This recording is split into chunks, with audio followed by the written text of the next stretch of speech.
dugaan korupsi dana bantuan operasional pendidikan atau BOP Kemenak di Kabupaten Pasuruan mulai terkuak. Dana bantuan itu diduga jadi bancaan. Saat ini Kejaksaan Negeri Kabupaten Pasuruan telah menetapkan 9 tersangka dalam kasus itu. Ke-9 tersangka itu pun telah ditahan Kamis malam 17 Maret 2022. 9 tersangka itu adalah Yamuji Holil, Muhammad Saihu, Muslimin, Ahmad Hufron, Nurdin Hanafi. Ke-6 merupakan tim ahli dan koordinator bantuan di wilayahnya masing-masing. 1 orang lainnya merupakan tenaga ahli DPRD yakni Sarif Hidayatullah. 1 tersangkanya lagi tim dari salah satu partai. Bantuan untuk Ponpes, TPQ, dan Madin itu dipotong dengan besaran bervariasi mulai 20 hingga 50%. Total kerugian yang ditemukan mencapai 3,1 miliar. Pada hari ini tanggal 17 Maret 2022, tim penyidik dari Tindak Pidana Khusus Kejaksaan Negeri Kabupaten Pasuruan berdasarkan surat penetapan Kepala Kejaksaan Negeri Kabupaten Pasuruan telah menetapkan 9 tersangka kasus BOP Bantuan Operasional Pendidikan tahun 2020 yang bersumber dari Kementerian Agama yang dipergunakan untuk penanganan COVID-19 di Kabupaten Pasuruan. Adapun 9 tersangka yaitu pertama inisial MS umur 40 tahun, YK umur 38 tahun, MUS umur 48 tahun, AH 48 tahun, ND 54 tahun, SH 26 tahun, MSA 48 tahun, HN 33 tahun, dan RH 59 tahun.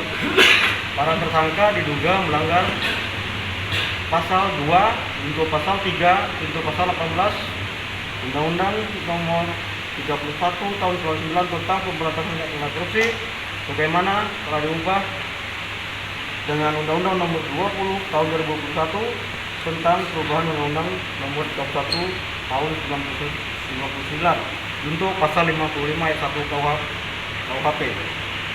Jadi modus para tersangka yaitu melakukan pemotongan terhadap bantuan BOP tersebut yang ditujukan kepada pondok pesantren, Madin, dan TPQ. Di Kabupaten Pasuruan ada 2.000 lebih lembaga Madin, TPQ, dan Ponpes yang dapat bantuan BOP. Para tersangka mendatangi lembaga-lembaga itu dan memotong bantuan. Dari 9 tersangka, 7 diantaranya ditahan di Rutan Bangil. Hanya Nurdin dan Rinawan yang ditahan di Lapas Pasuruan karena keduanya terseret kasus lain. Saat ini Kejari Kabupaten Pasuruan terus mengusut kasus korupsi BOP Kemenak itu.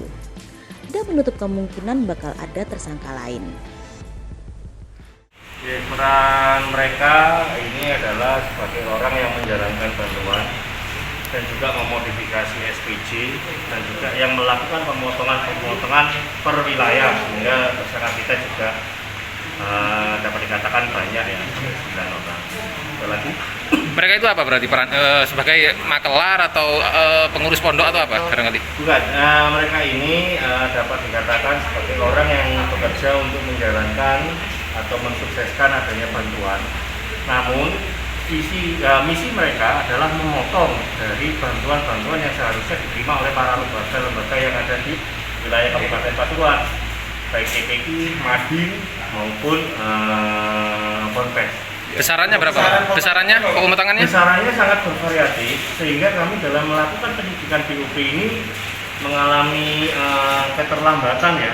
Kita membutuhkan waktu yang lebih panjang karena besarannya itu variatif, minimal ada yang 1 juta, 2 juta, bahkan ada yang sampai di atas 10 juta, kurang lebih hampir ada yang sekitar 12,8. Dari Bangil, Kabupaten Pasuruan, Iwan Andrik dan Muhammad Subaidillah melaporkan.